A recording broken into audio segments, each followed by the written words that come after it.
আলুর তরকারি কড়াই জল দিয়েছি, দিয়ে বসিয়ে দিয়েছি, একটু নুন দিয়ে দিলাম, দিয়ে মটরটাও দিয়ে দিলাম। আলুগুলো কেটে ধুয়ে রেখেছি, এটা সেদ্ধ হবে, তারপরে আমি আটাটা মেখে নেব। এবার আটাটা মাখবো আমি। এটা আমার চাকতির আটা হচ্ছে। এবার অর্ধেকটা ময়দা দিয়ে দিলাম, অর্ধেকটা কম দিয়েছি।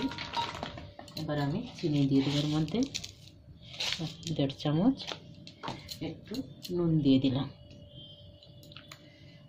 সাদা তেল দিয়ে দিলাম, 2 চামচের বেশি সাদা তেল হবে। একটু বেকিং পাউডার দিয়ে দিলাম, দই দিয়ে দেবো। এমনি জল দিয়েও মাখা যায়, দই দিয়ে মাখলে আরও নরম হয়, ভালো হয়, বেশ স্বাদ হয়। এটা 3 চামচের মতন দই দিয়ে দিলাম আন্দাজ করে। এবার একটু জল দিয়ে মেখে নেব। আগে সব কটাকে ভালো করে মেখে নিই একটু। এবার আমি অল্প অল্প করে জল দিয়ে মেখে নেব আটাটাকে ভালো করে।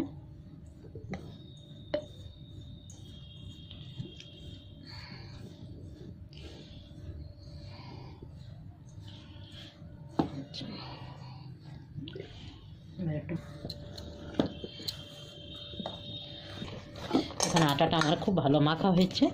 এবার আমি ঢাকা দিয়ে আধা ঘন্টার জন্য রেখে দেবো, তারপরে আলুর তরকারিটা করে নিয়ে আবার খুলে দেখাবো। এটা দেখছি এবার আলুটা সেদ্ধ হয়েছে দেখি। হ্যাঁ, আলু খুব ভালো সেদ্ধ হয়েছে। এবার আমি গ্যাসটা বন্ধ করে দিলাম,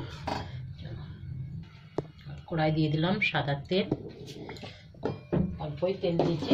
আমি ঘি দিয়ে বানাবো এটা।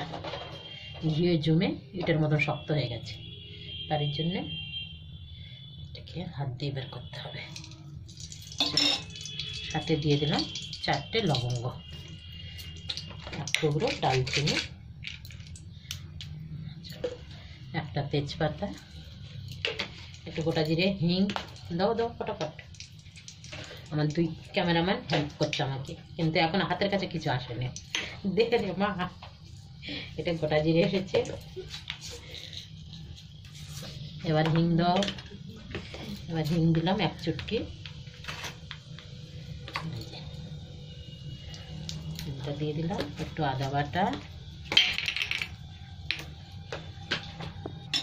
এবার আমি আদা বাটাটা দিয়ে দিলাম,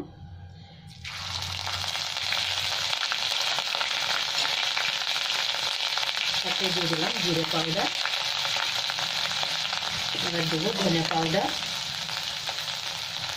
গ্যাসটাকে কমিয়ে রেখেছি একদম। এবার আমি কাশ্মীরি লঙ্কার গুঁড়ো দিয়ে দিলাম 2 চামচ। এবার একটু হলুদ। সবকটা মশলা ভালো করে ভেজে নেব। এবার আমি 2টো টমেটো ঘষে রেখেছি, এটা দিয়ে দিলাম।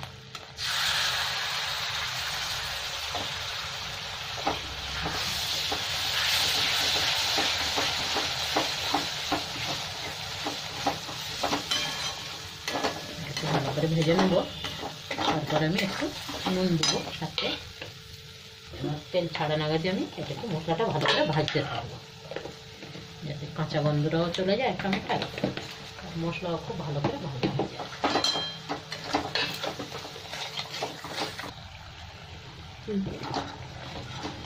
খুব ভালো করে তেল ছেড়ে দিয়েছে, আর একটু আমি কষে নেবো খুব ভালো করে।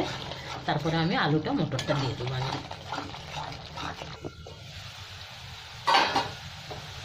মশলাটা আমার খুব ভালো হয়ে গেছে ভাজা। এবার আমি আলুগুলো তুলে দেবো, আলু আর মটর দিয়ে দিলাম।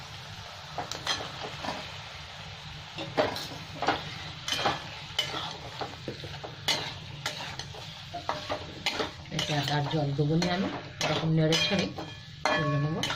সাথে একটু গরম মশলা দিয়ে দেবো।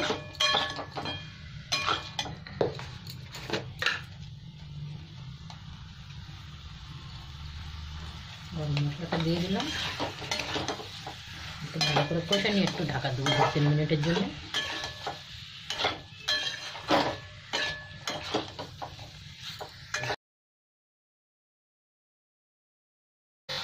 এবারে আমি বানাচ্ছি নান। ভেতরে একটুখানি ঘি দিয়ে দিলাম, মোমবাতি দেবো না, খুব সুন্দর ফুলবে।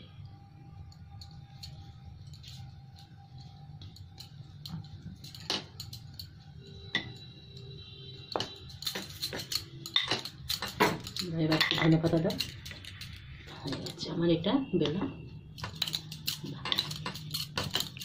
এবার আমি তাওয়ার মধ্যে দিয়ে দেবো। এবার আমি একটু ঘি দিয়ে দিলাম।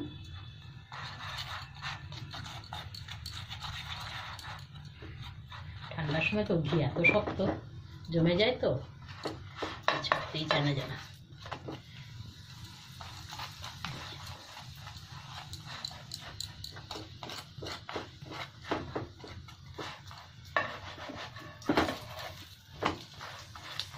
এরকম ভেজে নেবো দু সাইড থেকে লাল লাল করে একটু।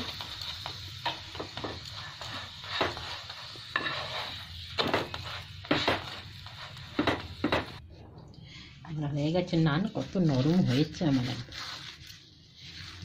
ধরলে একদম তুলতুলে নরম পুরো। বাহ, খুব সুন্দর হয়েছে আজকে।